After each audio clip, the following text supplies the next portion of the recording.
I'm Matthew. I'm Marty. I'm Carlos. And we are the Heroes 3.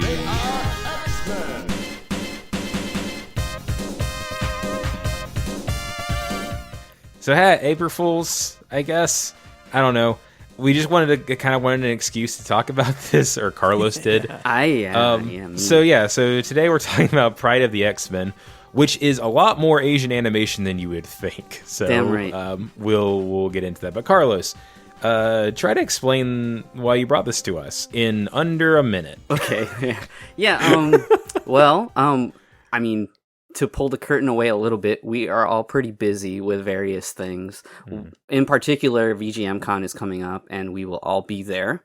So if you guys are in the area and you care and you want to say hi to us, that will be where you can do that. We always love to celebrate April Fools in different ways, and some years we work harder than others.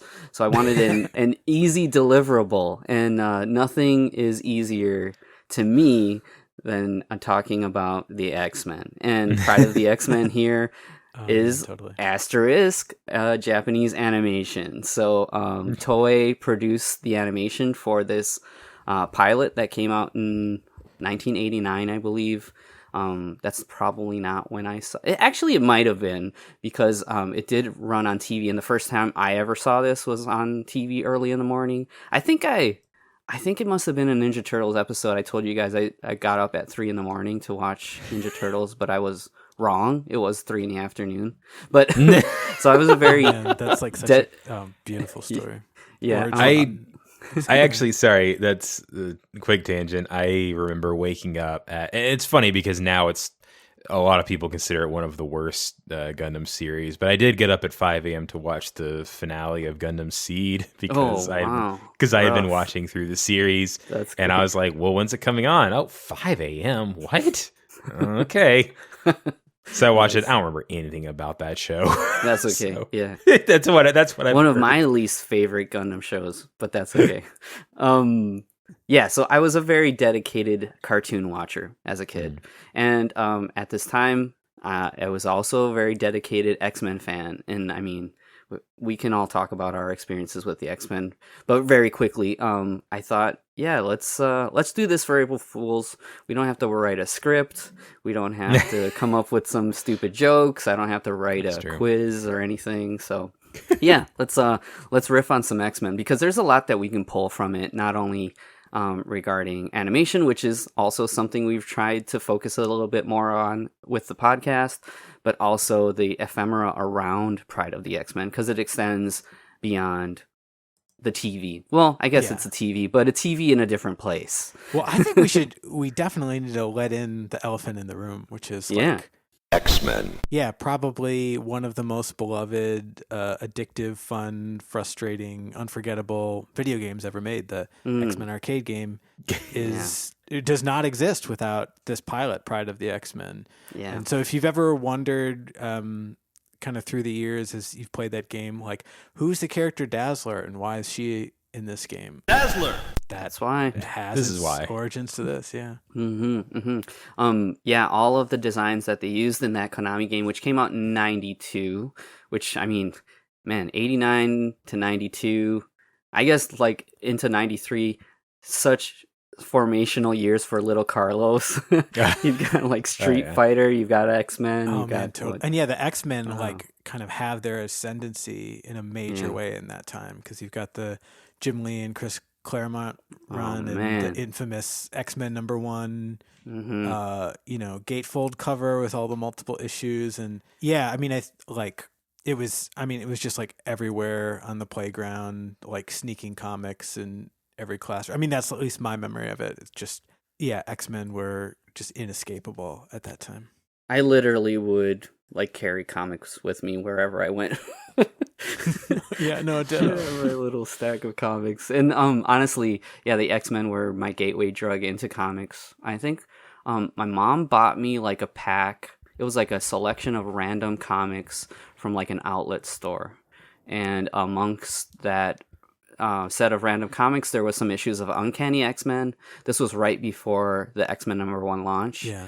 And also issues of Classic X-Men, which at that time was basically them just reprinting older issues of X-Men. Yeah. Which is kind of a weird thing to think about, but they would add stuff like a backstory in the back, and all the covers were like that new silver original. border, or am I remembering it wrong?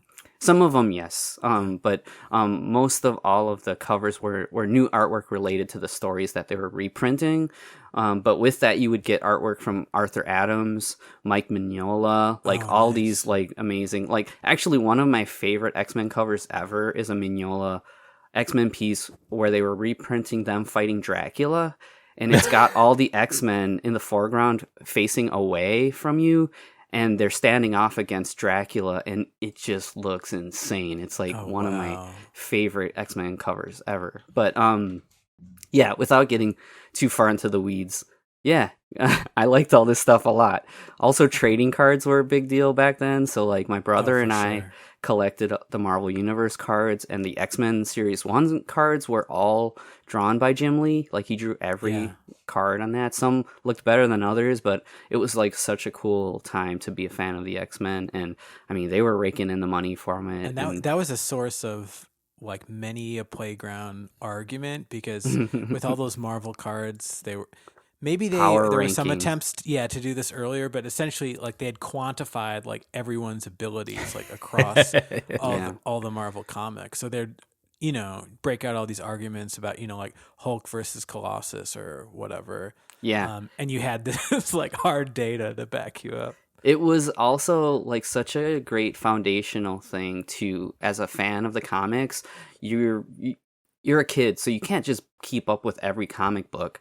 But if you had the collection of cards, you have the basic information and the clues to lead you to reading more about these characters in each trading card. So it was like your own little encyclopedia. So you would know. And I mean, now we're at the point where we've almost crossed over the hump of Marvel popularity in popular culture, where we had this whole series of films that were just the biggest movies in the world, whether you like them or not. And they also pulled from a lot of these stories from when I was a kid. And with the X-Men, you've always kind of wanted to get those realizations. And the X-Men movies, I mean, I love X-Men 1 and 2. I love those films a lot. And we've talked about them on the podcast because a lot of like Hong Kong DNA fell into that as well. And they were never the realized stories that you would hope for, but it was still kind of fun. But like Infinity Gauntlet in the comic books was like, for me, it was like a huge deal because it was like all the characters are fighting each other, or not fighting each other, but fighting together, and you're seeing these crazy interactions. And they were able to kind of pull that off in the films to a degree of success. So it was something I never thought would ever happen. So it's kind of cool that we're kind of past that, and now actually in popular culture, in a way, we're getting an X-Men resurgence, or at least the rumblings of that, because we've got this X-Men 97 show that just came out, which is a successor to what this pilot would end up kind of leading to, because this Pryde of the X-Men was kind of a failed pilot for a TV series. But then shortly after, Marvel Productions, who was the company that handled this, it was kind of a restructure, kind of a reimagining. They would go on to do the 1992 X-Men cartoon, which was based on the Jim Lee stuff that we were just mentioning. So then that show ran until 97, and now here we are, where there's a new series that's kind of picking up where that left off, but kind of like smoothing out a lot of the kind of wrinkles of the old show, because that show was my intro to the X-Men. Love so it. Awesome. I'm a little younger than y'all, and so my introduction to comic books was 100% the Fox News. Whoa. I always say that. Period. I always say that. Yeah. Fox Kids. He always says he loves Fox News. I always, Fox News. all the Off time. mic, it's just No. Doesn't end. Nope. Don't put that evil in the April world. Fools. Yeah, there we April go. Fools. We're going live. Sorry. Fox Kids. Fox Kids afternoon block was my intro, so every day I would watch the X-Men show and the Spider-Man show. Yeah. And those are a trip to revisit. It's not a great trip, but it's a fascinating trip. Yeah, it's interesting looking back on the shows, and it's interesting seeing that there was a lot of hype for this new X-Men cartoon because if you go back and rewatch these shows, they're really simple and the production value varied greatly. Oh, so it is so all over the place. It's insane because like you'll see stills from or especially the X-Men show. Spider-Man not as much, but especially the X-Men show from the 90s. And there are some beautiful frames. There's some beautiful shots, some really nice animation, but it's just so uneven. Not which like, honestly, I feel like this is Pride of the X-Men's a little uneven too. Hey, how dare not you? as much, but I know. I'm sorry. That's okay. I also watched this for the first time about 3 hours ago. No, that's exciting. Which is to me. perfect. I love it. Yeah, I would say that if you're looking back in time and wanting to relive some great animation regarding superheroes, you're pretty much better off watching Batman the Animated Series because it's not even close. These much more timeless to me, and the kind of Art Deco stylings and the kind of approach to the characters, basically solidifying the icons of Batman in a way that I wish that X-Men show did. But here's the thing that I also love about the X-Men that's also a criticism of the X-Men. It's complicated. No, very true. Yeah, it's very comic booky. Yeah, the first X-Men comics I read were just smack in the middle of random storylines. You know, Xavier was in space, he could walk, but also like this random stuff. These so many characters in each page, but in a way that was like really fun to me because I wanted to find out who these characters were. I wanted to understand what this whole deal was, and they all looked cool. You know, and the artwork was really cool to me too. So the same thing that you can criticize for the X-Men, I think, is also kind of a thing that I really enjoy about it. And the show kind of pulled certain ideas from the comic books and tried to give you basically a watered down version of it. And I mean, whatever. But here we are, this Pride of the X-Men. Like I said, it was a pilot. They aired it in the mornings, like randomly, because it was like part of this Marvel block where it was really honestly just this and like there was a Spider-Man cartoon. So they would show episodes of that Spider-Man cartoon, and then every once in a while you'd see the X-Men cartoon. And for a while it was kind of like I don't know, like a white whale to me because I knew about it, but you couldn't like reliably like see it. It's like, were you just dreaming? Like, did this thing actually exist? But it was like such a cool dream. I think it's this is secondhand knowledge, but I think the last season of the X-Men show just aired, but it wasn't syndicated. So some people, like you literally would have seen the episode once, and then you might have never seen that episode again, which is just insane to think about. Yeah. My favorite part is that the first thing that comes up when you search Pride of the X-Men on YouTube is this like HD remaster, whatever someone posted. And I'm guessing it's just straight up from the VHS tape because the very beginning is a promo for some Spider-Man games, and then Spider-Man telling you to register to vote. If you think superheroes like me can fight all your battles for you, think again. Voting for your local, state, and federal representative lets you choose who's on your side in all the issues we face today. From the little ones to the really big ones, too. But before you can vote, you need to register, so do it now. For registration forms or information on how to register, visit your local participating video store. Have a voice in your future. Register. And vote. And tell them Spider-Man sent you. Yeah, so the tape that I have, which I still have, and I shared pictures with yeah. And who to vote for, which is really interesting. Yeah. Yep. Big Dukakis guy. It's not that old. It's not that Huge old, sorry. Actually, Dukakis would have made so much sense, like crossing over into comic issues at that time. Nice. The tape that I have didn't have that video game advertisement. It just had that Spider-Man vote thing, and we'll drop the audios from that. Oh, definitely. But I always this is a thing where if you ask, if I was on like a game show and then the game show is like just quote like a thing. This, I can quote like basically every word of this episode and from the VHS tape. And it would also, the other one would be Transformers 1986, like Transformers the movie. And it's one of these things where if I start, it's like almost like I have to force myself to stop, like just quoting it. It's really dumb.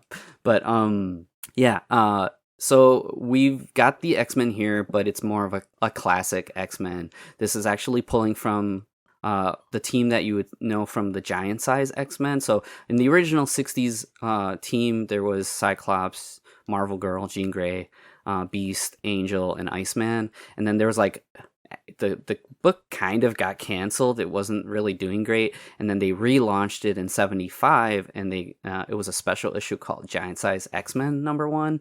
Yeah. And fun fact, when I was a kid, I had a copy of this comic, which is insane. I got it at a rummage sale, and I let my cousin borrow it, and he lost it. He said it got stolen or something. Oh, dude, isn't that like a huge... If I had it now, like low end, I could make like $1,500 on the book. Jesus. Yeah, if it was in good condition, I could make like $15,000 on this comic. That's insane. Book. So it's something I think about every once in a while and cry about, but that's okay.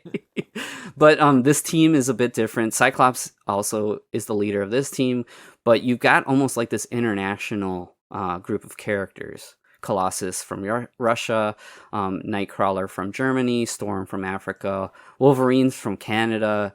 Although if you watch this episode, he's not from Australia. Yeah. Welcome her. Wait, she's not joining the X-Men, is she? She's just a kid. Which is a choice that they made basically. Well, this was Exhibit A for Hugh Jackman getting the part. Like, oh, nice. Into the auditions with this. There we go. Yeah, I think it was honestly. They've talked to people over the years, and I think it's honestly just that Australian stuff was popular at the time. Like, that's true. That's Crocodile Dundee. That's late 80s. So they just made that choice. Pyro, I think, has a big Aussie accent in this too. Welcome to Asteroid M. Don't you just love a good Barbie? He does, but I don't know too much about Pyro to know if that's accurate or not. But so this team is it's cool because I mean the X-Men as an allegory is like, you know, persecuted mutants, and they used a lot of racial allegories for that. So with the Giant Size X-Men team, it was cool to see that they're pulling from all these, races around the world to make this team. And it's basically that setup on this cartoon, minus a couple of characters. And they throw Dazzler in, who wasn't on the original team. But as far as like the kind of material they're pulling from, this is just a pilot, so it's just its own original story. But based on the characters they're using and this roster, you're kind of pulling from the Chris Claremont era of X-Men, like around the Dark Phoenix saga, which like that was like for me was the classic X-Men issues that I had like basically the whole Dark Phoenix saga. So that was like really influential to my taste as a kid. And Kitty Pryde was introduced to the team just shortly before that, and here you see her as kind of like the insert character, the point of view of the viewer. And she's arriving at the X-Mansion, and she's a mutant, and she's conflicted about being a mutant. And she joins the team in a way for this episode, and there's a crisis, and she has a growing moment where she's got interactions with Nightcrawler, and she's kind of afraid of him. But by the end of the episode, Nightcrawler is like also kind of being a sex pest. But, yeah, there's a little bit of that. But there's he's basically. There's like a redemption for him. He like sacrifices himself to save the world. And all in all, I think it kind of holds together as like an 80s cartoon, very in line with something like G.I. Joe, but like a little bit of higher production value. I think. And pretty eventful for like the running time. Yeah, 20 minutes. And you get all these action beats and character beats. They literally go to space in the first episode. Yeah, so fun. Because, Asteroid M is like Magneto's like off outer space, like home. And they visit that for the finale here. And I love personally like when they introduce Kitty to the team, it's a danger room sequence. So in the X-Men, the danger room is like this VR training area. And each character gets their own nice introduction. And it's kind of got this like Incan kind of, Mexico vibe to the setting, and they would pull those ideas for the X-Men game too, the Konami game. However, we had time to locate their base on Island M. Yeah, which, I mean, my memories of that were so much fun too. Like, anytime you would go to Chuck E. Cheese or the arcade, you would hear like a selection of games the loudest. It would be like Mortal Kombat, Daytona USA, and this machine. Yeah. Yep.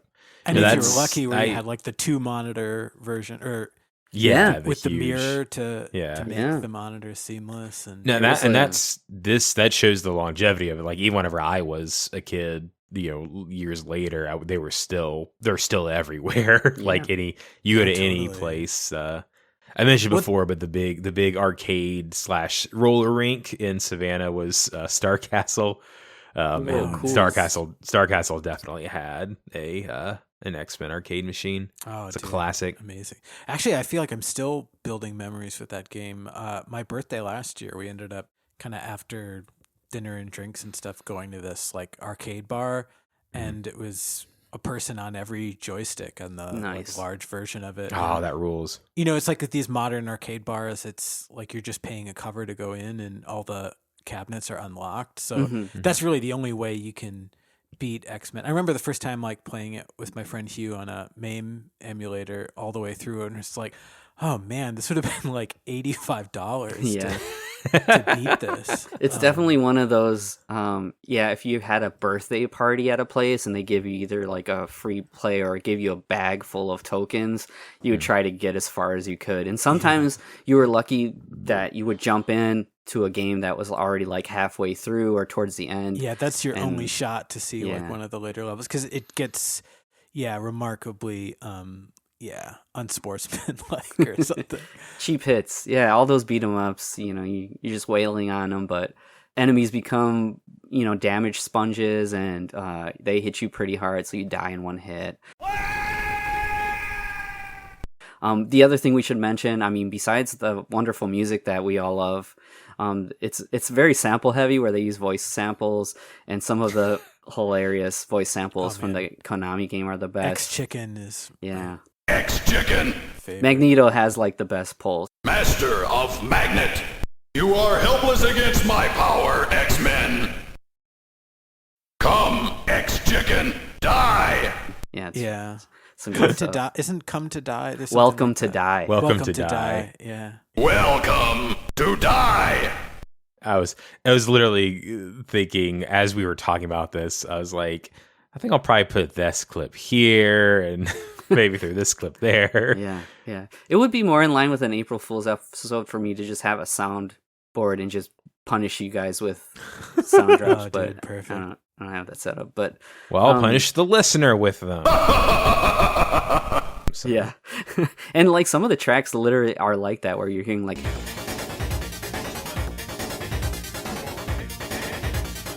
over and over. It's really, really good. But yeah, that level 1 BGM is just gorgeous. So good. Yeah, the game's simple enough that anybody can just hit on buttons and have a good time, and it's definitely meant for multiplayer situations. And yeah, like you said, that big cabinet, 2 screens, which is like like you were saying, one screen is normal, the other one's like basically on the mounted at the bottom with a mirror reflecting it to kind of mimic a double screen situation. And I think that had something to do with like the signal going through. I used to know, it's been a long time, but wasn't the first game to do that. There was no way to get the monitors absolutely butted against each other either, I don't think. Yeah. And right. So I think it was a space. Seamless thing. Yeah, It's great. But yeah, getting back to the episode, Magneto playing the kind of very typical villain. He's stolen a piece of Cerebro, which is Professor X's like amplifier for his telepathy to find mutants, and he's basically using the power from that circuit to pull a comet to smash the Earth. Supervillain stuff. Yeah. And the X-Men have to fly up to Asteroid M to stop him. This Cyclops with the skull cap is a fun design, like for classic X-Men. Not my favorite though. I definitely more in line with the Jim Lee designs. But Cyclops is definitely one of my But then favorite. you have to draw his hair is the thing. Yeah. That's it's so- cool. It looks so That's awesome. so hard. I love the storm design. This Oh, is like yeah. this, Amazing. I do have, obviously I have a lot of fondness for the white outfit from the 90s cartoon, but I love this storm outfit. It's so cool. Yeah. It's very iconic. All of them look very iconic. That Colossus outfit Yeah, the is Colossus so is- good that over the years they've Yeah. tried to change it, but nothing comes as close as that Yeah. classic Colossus design. The color choices, just the kind of iconic kind of unitard kind of situation going Yeah. on. It's just the best. And I honestly, if there was a time travel device and I got one chance to change the past, it would be that I would get more of this show. Like that would be my dream, because I know they would have eventually done like a Dark Phoenix saga like series, and Yeah, it'd be eventually cool to kind see of what pull. their Jean Grey design looked like, or what Kitty Pryde's actual outfit would look like. Yeah, totally. It would be amazing. Actually, years ago, I literally was treated to a dream that it was like the Dark Phoenix saga in this style. And I was like, I think I tweeted it out. Like, I couldn't believe that I was gifted such a wonderful thing from my brain. Oh, that's amazing. Yeah, it was amazing.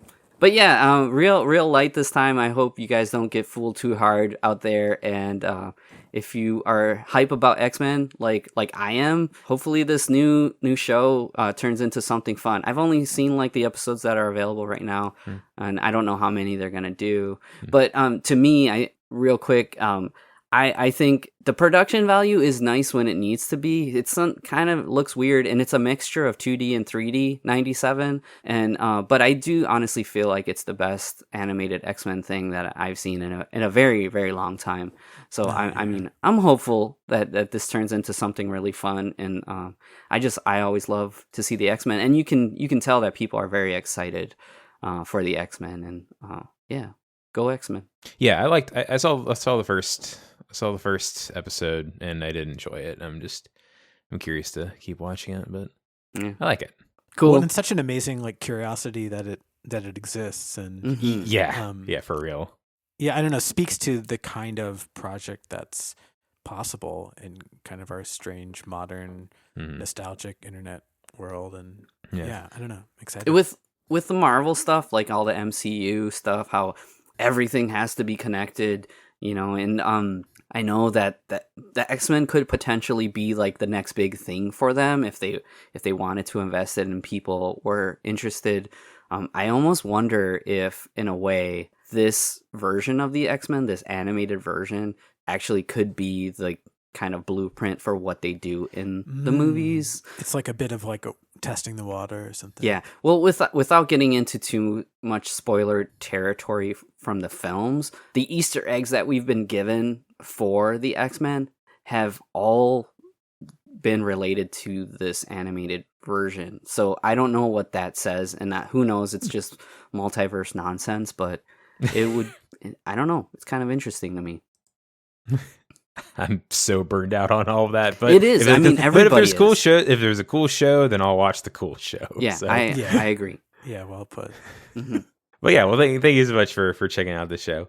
This is a quick, easy breezy one. We're actually literally about to record our actual next episode, so that'll come out in a couple of days if you're listening to this today. It came out. So I hope you enjoyed it. Check us out: Facebook, Instagram, Twitter, Blue Sky, Threads, everything else. So here's number 3 podcast. Nice. One last thing that I learned just doing notes for this episode was that the voice actor for Magneto is Earl Bowen. It's Earl Bowen, who was like Yeah. the doctor, LeChuck.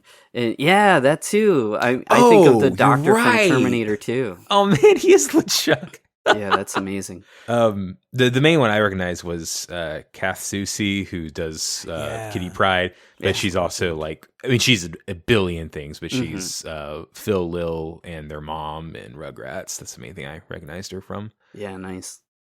I wish I could find more crediting for the Japanese side of it, because what's available is like it just lists Toei as a blanket credit.